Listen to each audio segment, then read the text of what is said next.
Good morning, ladies and gentlemen. Thank you for joining us here today at this press conference related to an operation that's been ongoing, quite frankly, for almost a decade now.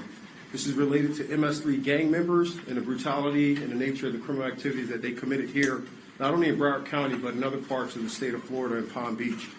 I'm proud to introduce partners that we have here in attendance today who have contributed to this investigation, from providing resources, investigative tools, and our legal guidance, to include our Attorney General Pam Bondi, Associate Attorney General nominee Stanley Woodward, Deputy Chief of Staff Catherine Cipher, and from the U.S. Attorney's Office, allow me to introduce United States Attorney Hayden O'Brien, his team, First Assistant U.S. Attorney Manio Ramboso, and Special Prosecution Chief Brian Dobson.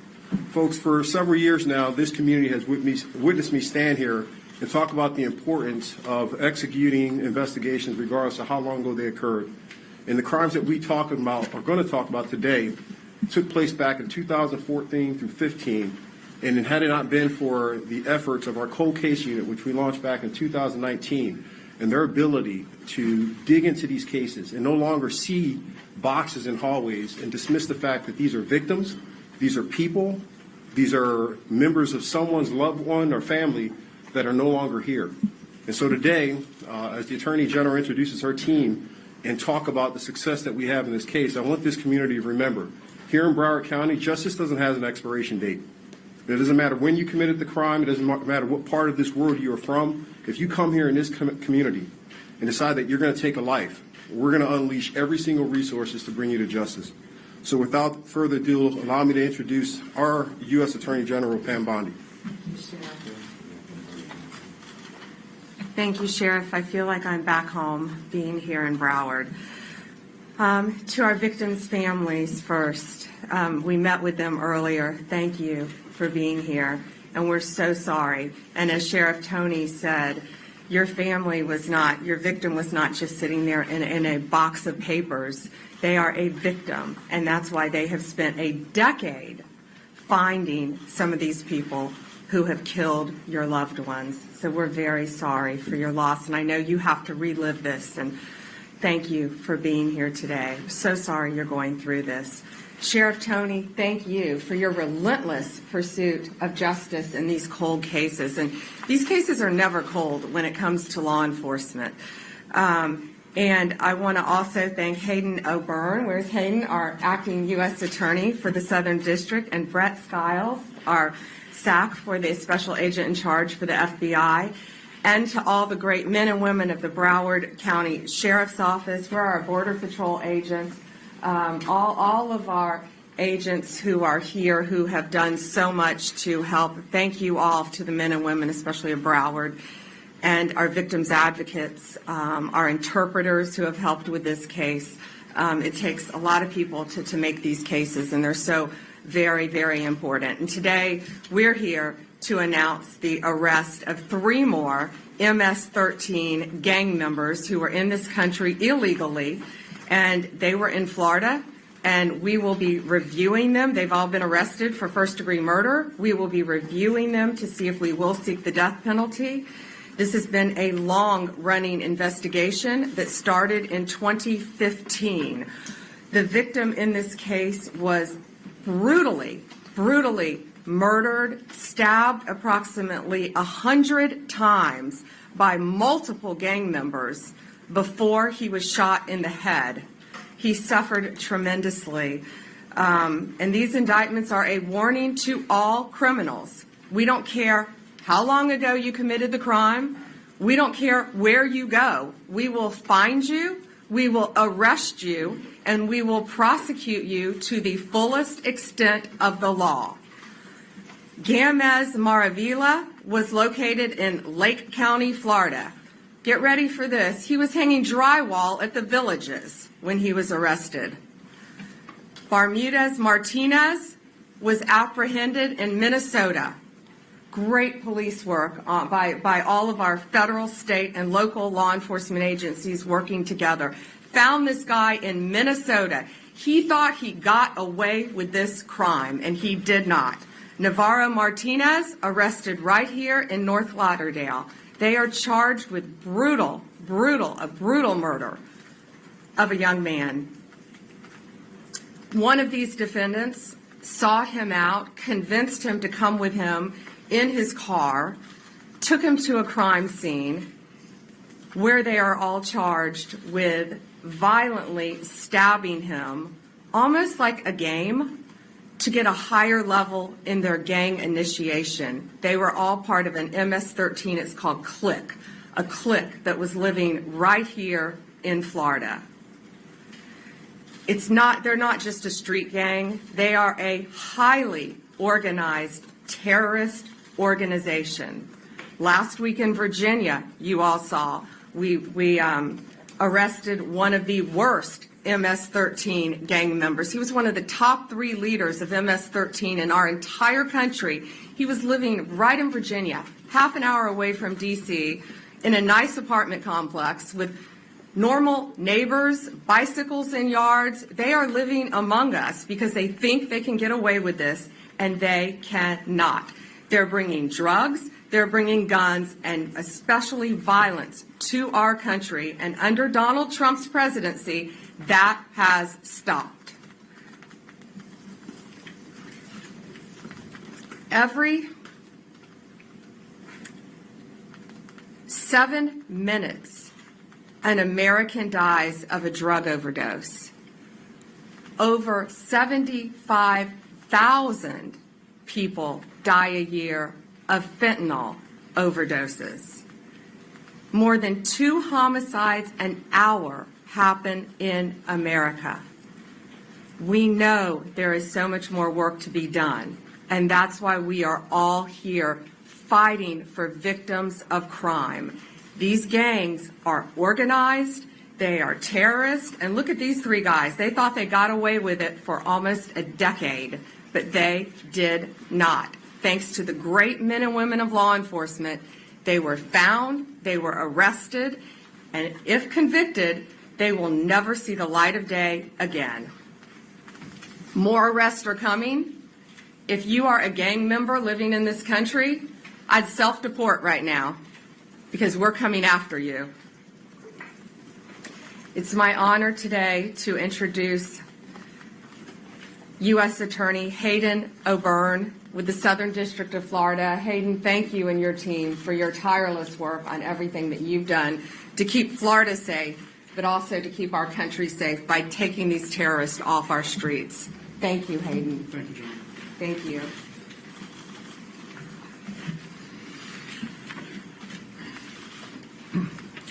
Thank you, General Bondi, for your support of the really strong state and federal partnerships that we have here in Florida and elsewhere across the country.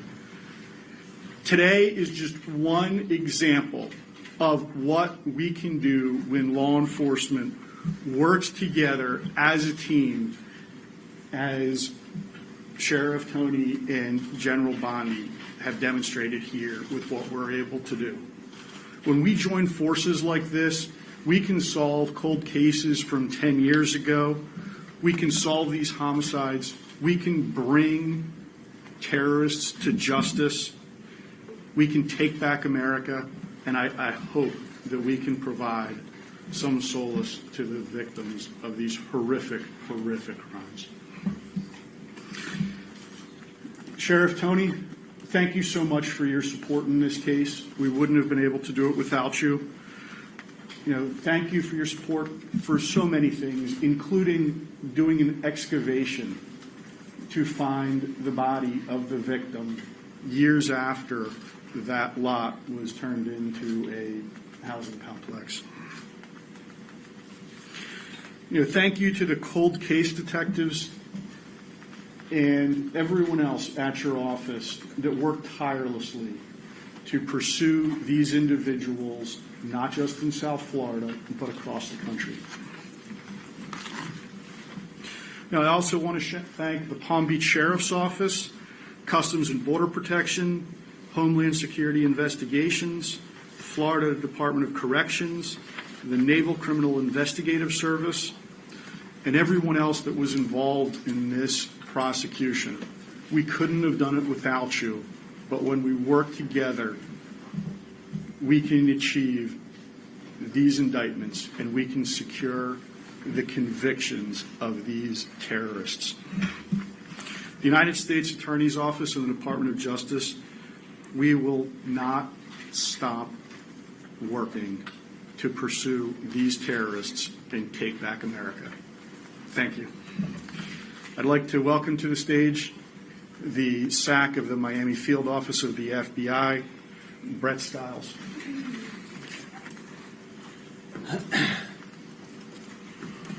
Morning. So on March 6, 2025, 3 MS-13 members were indicted for violent crimes in aid of racketeering, also known as VICAR, for murder as part of an ongoing FBI investigation involving 4 homicides in Broward and Palm Beach counties.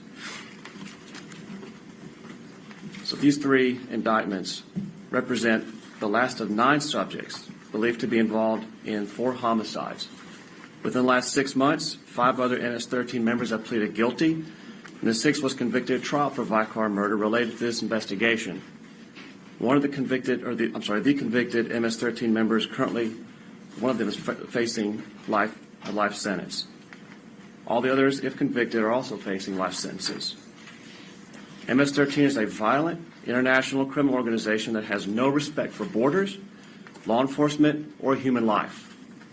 In fact, one of the final tests for membership is to commit murder. They have made inroads into many cities across the country, committing a variety of crimes, including drug trafficking and extortion, and they must be stopped.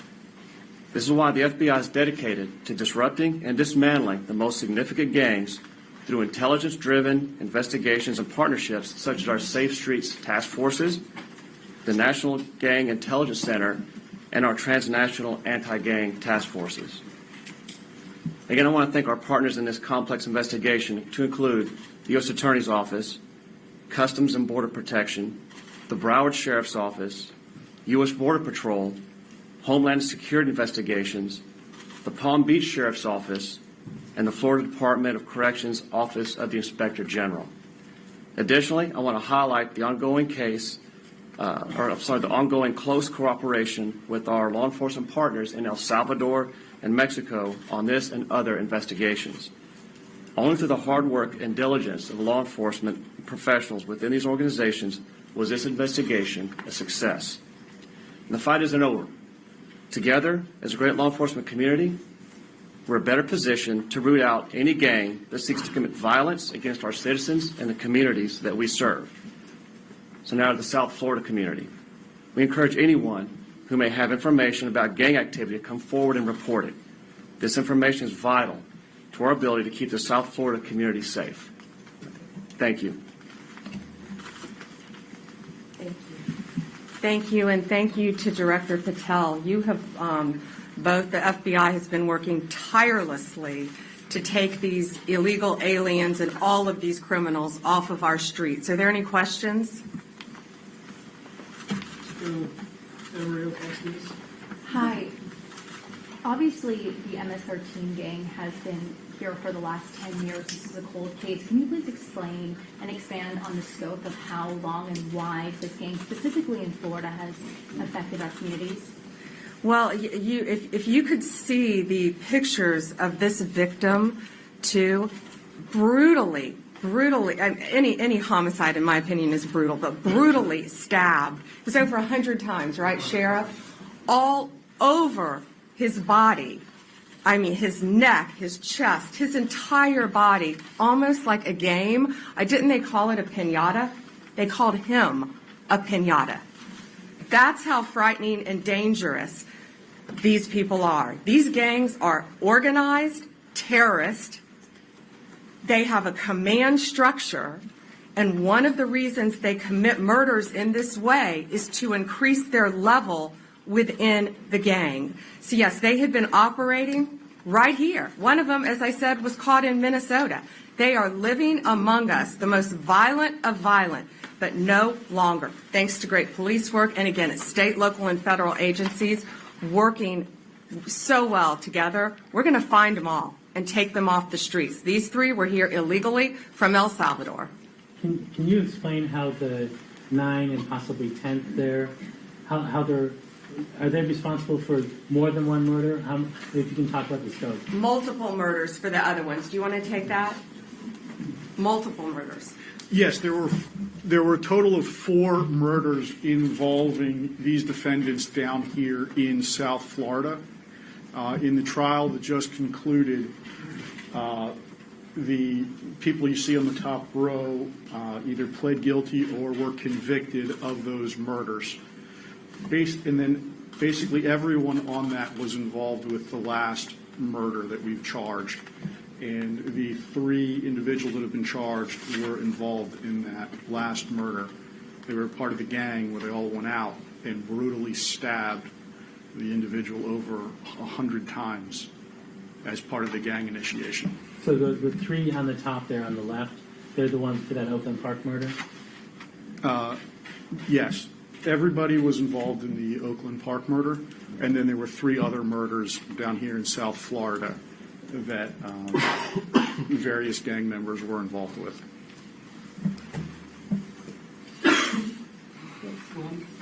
Ms. Bondi, a question not related to this terrible tragedy.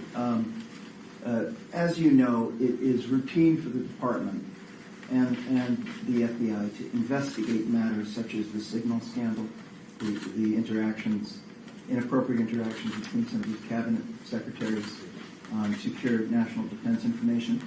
Last week, you told a reporter that the reason you have chosen not to investigate that was because you viewed this information as not being classified. The predicate for opening investigations in the past has not been classification. It's been sensitive national security information. So I have 2 questions. First, can you tell me how you know it wasn't classified if you haven't investigated? And secondly, have you discussed this matter with the president or anyone else in the White House? I have not discussed it with the president. And secondly, the agencies themselves said it was sensitive, not classified. I believe one inspector general is looking at it now. Those cases would have to be referred to me. They have not been referred to me. They are being looked at interagency currently. Does the Anyone FBI else? have latitude to open an investigation independently? No, nothing has been referred to us. These are intelligence agencies, and they are reviewing it internally. All right, thank you all so much. I can take one more. Thanks. Hi, Betsy Klein, CNN. Yeah, hey, Betsy. On the topic of deportation flights, were you informed of Judge Boasberg's March 15th verbal order to turn planes around, and were you involved in the decision to defy that order? I don't think anyone defied an order by a judge. That's pending in court right now. I think our attorneys have argued in court. I think there were arguments yesterday. We're awaiting a ruling. I anticipate this will go to the Supreme Court, be ruled in our favor. I don't believe anyone defied a court order. I think testimony came out in court that those planes not only had taken off, but were outside of American airspace. Moreover, they were illegal aliens from El Salvador, just like these guys on this chart, who are committing violent murders throughout our country. They were some of the worst of the worst.